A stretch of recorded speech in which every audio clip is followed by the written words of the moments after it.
what will make a success of this summit today? I can't tell you that. I don't know. It's there's nothing set in stone. I want certain things. I want to see a ceasefire. This is not to do with Europe. Europe's not telling me what to do.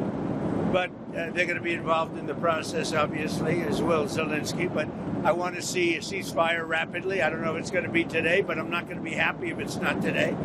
Everyone said it can't be today, but I'm just saying I want the killing to stop. I'm in this to stop the killing. You know, we're not putting up any money. We're making money.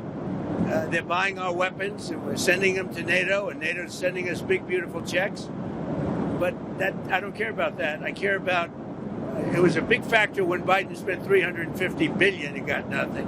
But what I do care about is they lost last week 7,011 people were lost, almost all soldiers. 36 people in a town which got hit by a missile, but over 7,000 soldiers. It's crazy. Could you describe a little bit, Mr. President, because I know you've had a lot of phone calls with President Putin. What's the difference in a face-to-face, in-person meeting? Look, he's a smart guy, been doing it for a long time, but so have I. Been doing it for a long time. And here we are, we're president. That was much more difficult than what I'm doing today, believe me. So we get along. There's a good respect level on both sides. And I think, something's going to come of it. I noticed he's bringing a lot of business people from Russia. And that's good. I like that because they want to do business, but they're not doing business until we get the war settled. Are you going to talk about business? We have the hottest country on earth. We have the hottest economy on earth. We have the hottest country. We just set a new stock market record again. We have hundreds of billions of dollars flowing in from tariffs. We're the hottest. We were a dead country, dead like doornails, a dead country. 1 year ago, we were dead as a doornail, and now we have the hottest country. And he wants a piece of that because his country is not hot economically. In fact, it's the opposite. And China's not doing well economically, but look, I want everybody to do well. The war's got to stop and the killing's got to stop. Mr. President, what do you stop? Thank you for coming back to take questions. We saw that Russia continued its violence into Ukraine last night, launching even more drones. What did you make of that? I think they're trying to negotiate. He's trying to set a stage. I mean, in his mind, that helps him make a better deal. It actually hurts him. But in his mind, that helps him make a better deal if they can continue the killing.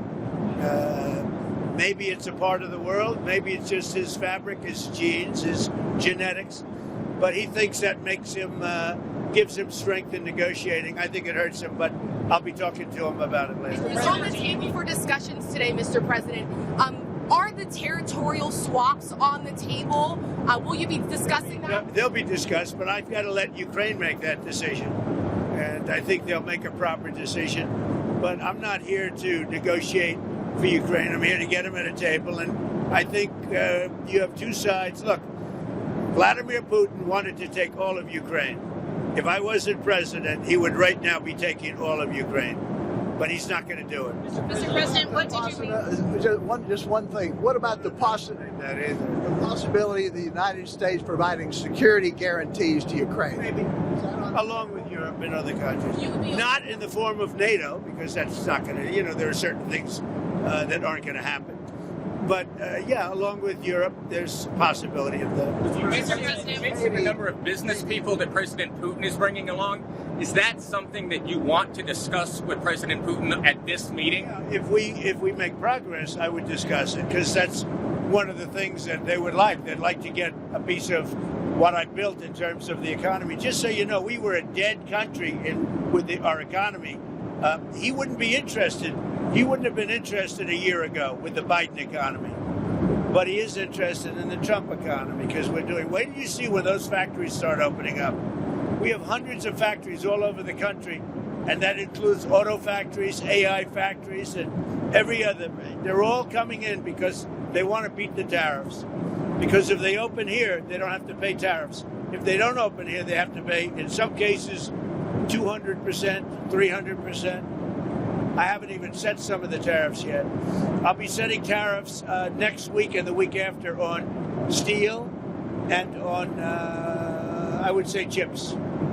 Mr. President. Chips and semiconductors we'll be setting sometime next week after. What are you looking at? What rate? I'm going to have a rate that is going to be lower at the beginning. Then that gives them a chance to come in and build.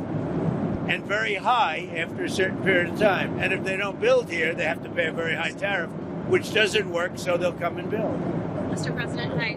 You had said earlier... I didn't see you over there.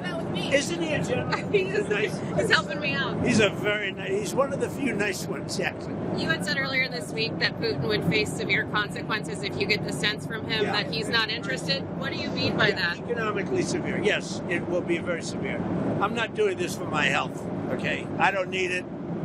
I'd like to focus on our country, but I'm doing this to save a lot of lives. Yeah, very severe. Thank you very much, everybody.